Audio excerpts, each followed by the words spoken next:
All right, kids, especially those of you who go to school in McMinn County, Tennessee, just want to give you a heads up.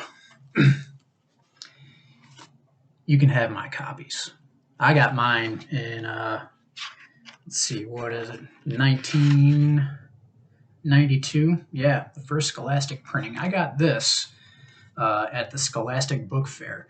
And I don't know if they still have these or not in schools today, but the book fairs were a pretty magical time for me as a kid.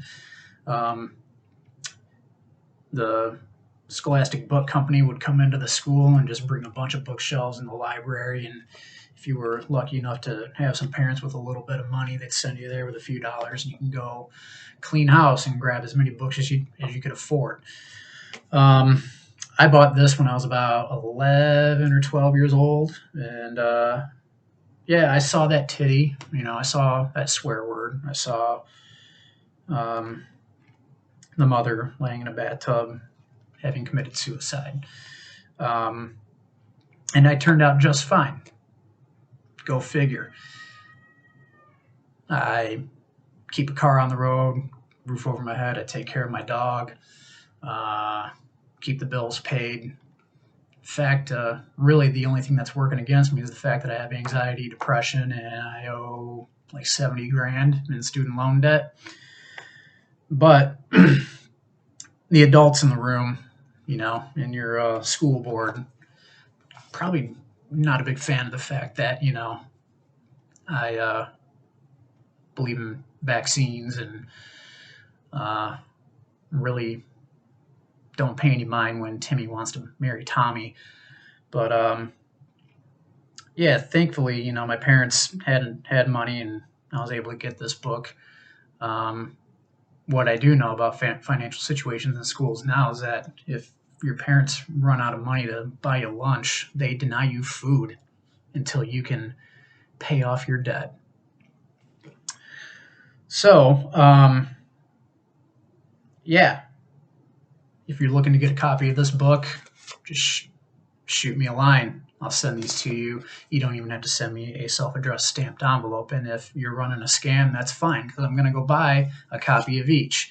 And it just so happens that sales of this book are skyrocketing. You'd think they would have learned from the PMRC in the 80s, but they're not the brightest bulbs in the room. So, seeing as how they're trying to drop the ban hammer on all kinds of books, let's give you a little reading list because these are all going to be books that are on the chopping block. Get them while they're hot. First recommendation here is Sister Outsider by Audre Lorde. If you really, really, really want to know about what the actual real deal of this country is, listen to black women. Listen to queer black women. As you can see, I haven't made it that far into this book, but from what I have read, some pretty juicy stuff here that are it's a little ironic because the chapter that I've read so far is about her trip to Russia that I think it was in the late 70s or 80s or something like that. This is Soviet Russia, so it's a long time ago. So I'm just going to read a little section of this to you here. He pondered that a little while, and then he asked, do black people have to pay for their doctors too? Because that's what TV programs had said. I smiled a little at this and told him it's not only black people who had to pay for doctors and medical care. All people in America have to. Ah, he said, and suppose you don't have the money to pay? Well, I said, if you don't have the money to pay, sometimes you die. We left him looking absolutely nonplussed, standing in the middle of the square with his mouth open and his hand under his chin, staring after me, as in utter amazement that human beings could die from lack of medical care. It's things like that that keep me dreaming about Russia long after I returned. There's much that I think that Russian people now take for granted. I think they take for granted free hospitalization and medical care. They take for granted free universities and free schooling, as well as the presumption of universal bread, even with a rose or two, although no meat. We are all more blind to what we have than to what we have not. And just as a little segue into the next section here, but you do have a country there that has the largest reading population in the world. That prints books of poetry in editions of 250,000 copies, and those copies sell out in 3 months. Everywhere you go, even among those miles of cotton being harvested in the Uzbeki sun, people are reading, and no matter what you may say about censorship, they are still reading, and they're reading an awful lot. Some books are pirated from the West because Russia does not observe international copyright. In Samarkand, Ernest Gaines's The Autobiography of Miss Jane Pittman was the latest bestseller. Now, how many Russian novels in translation have you read this past year?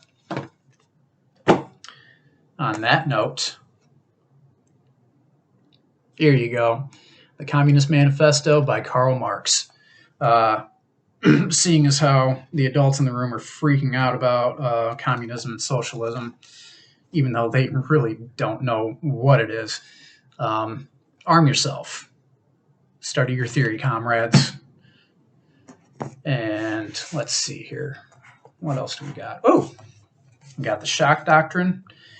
And this changes everything. Capitalism versus the Climate by Naomi Klein. Now, any book that Naomi Klein writes, run to it.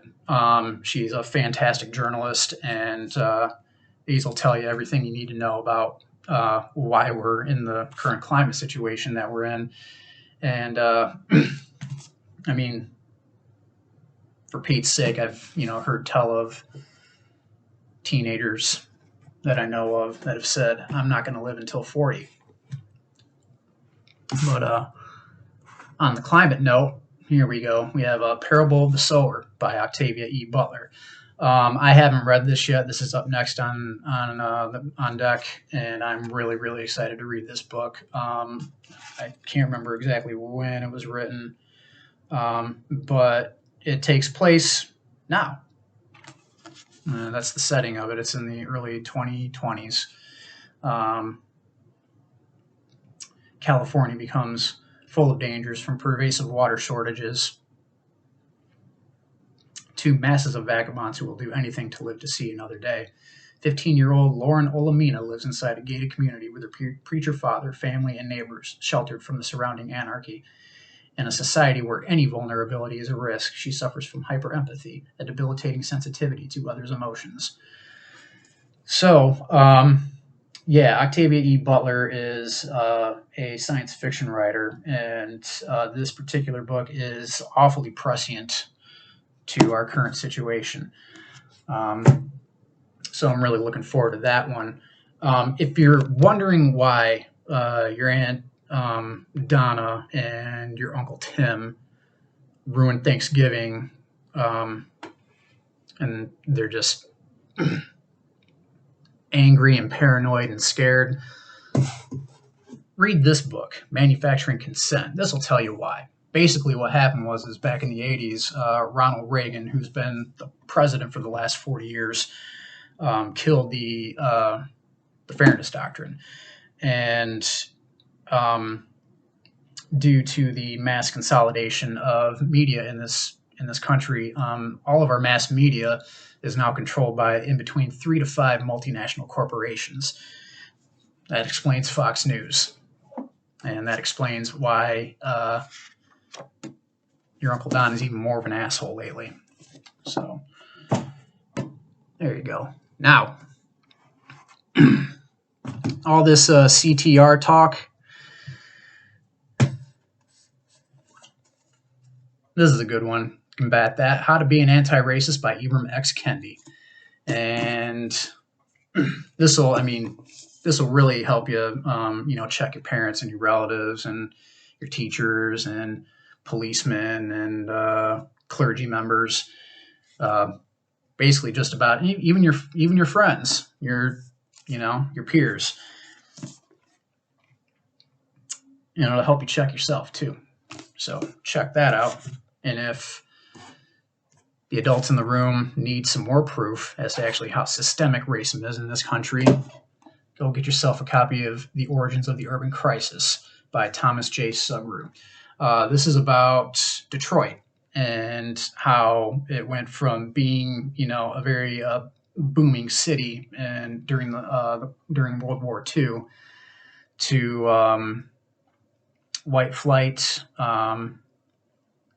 redlining, racialized poverty, the riots. I mean, it's basically just how policy and even, I-75, the international, or not the international, but the interstate highway system, contributed to, the downfall of Detroit. After that, James Baldwin, The Fire Next Time. I read this last year. Incredible book. I need to read more of his works. He's a queer black man that grew up, in Harlem. I mean, it goes details like his upbringing in the church. And, on the back here it says it consists of 2 letters written on the occasion of the centennial of the Emancipation Proclamation, and that exhorts Americans, both black and white, to attack the terrible legacy of racism. But I mean, that, like, if you really, really want to know, you're going to want to see it through, a black person's eyes. And he is just an utterly devastating writer, and will really make you think and consider things that you've never, ever considered before. And on that note, we have Between the World and Me, Ta-Nehisi Coates. I probably butchered the pronunciation of his name. I'm sorry about that. I just can't remember how to pronounce it. I'll fix that. But this is one of the most beautiful books I've ever read. Just absolutely fantastic. This is a letter to his son. And it's about growing up black and his emotions. I mean, this is just one of the most vulnerable things that you'll ever read. And I really think that if fathers were this vulnerable with their sons, all of us, the world would be in a much, much better place. There'd definitely be a whole hell of a lot less school shootings. That's for sure. Now, speaking of men, this one is also for the boys. This is The Man They Wanted Me to Be by Jared Yates Sexton. And, I mean, this is basically kind of his life story growing up as a man in this country, and the definition of what it means to be a man in our culture. And I mean, just reading this, I felt like I was reading my own life story. It's really, it hits home. I ripped through this in about 2 days because it was just like, yep, I know that. But yeah, this will probably get the band hammer dropped on it because, they're banking on us men really not dealing with ourselves. And I mean, when we don't deal with ourselves, it's a whole hell of a lot easier for them to give us a scapegoat, to give your parents a scapegoat, to give your school boards a scapegoat.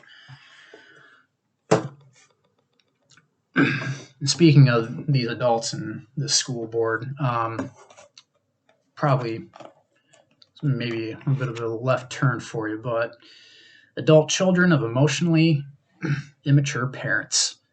Now, you might be wondering why I think this is going to get the band hammer, as it's a self-help book. And you might be wondering, well, this is about adult children of emotionally immature parents, and I'm not an adult, and I'm not exactly sure if my parents are emotionally immature. Well, here's the thing. This book is going to really help you see exactly how emotionally immature a lot of the people that are in charge in your life really, really are. I think that a lot of, these book bans and freaking out about CRT and socialism and communism really stems from a place of great fear and ignorance and insecurity. And rather than ask you, the kids themselves, how they feel, and rather than thinking that, you can handle this, because I mean, I handled mouse, I turned out just fine. They think that they're acting in your best interest, but really it's all about them. It's about their fears, it's about their insecurities, it's about their ignorance.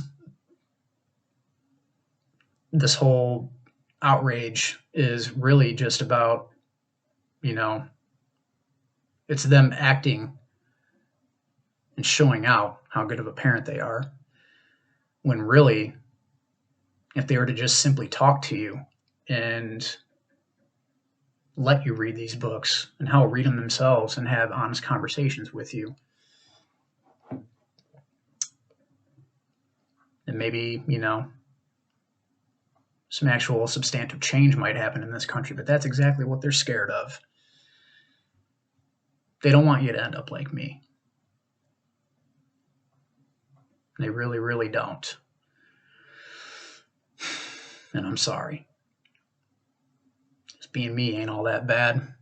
I mean, hell, I know what it's like to be your age and to not be taken seriously. I mean, you're got brought into this world, without being asked, and into a society that claims to care so much for its kids and claims to love them. Actually, what we do is we just romanticize them. Because once you're born, I mean, they really do everything in their power to throw the roadblocks in front of you. Saddle you with student loan debt. I mean, they fight against abortion. They want to ban all these books because they think you can't handle it. I mean, the goalposts just keep on moving. It's always, when you get into the real world or when you get a little bit older, like the goalposts never move. Once you get a little bit older, well, once you have a little bit more money, once you have kids, once you get married, once you settle down, they don't take in consideration that your life is real. It's very, very real. They can't handle you reading these books. They're so, they just, you freaking out about you wearing a mask at school to prevent you from getting a potentially fatal disease. They'll freak out about that. And they'll freak out about these books. But there isn't a word about the active shooter drills that you have to go through. There isn't a word or any action really whatsoever about all these school shootings. Nothing but disbelief and disregard for the science behind climate change, even though, we hammer it home that you just have to go to college and become an expert in some field, and then we're just going to ignore you every single damn time. As a matter of fact, when it comes right down to it, I think the world you're living in is the realest one around.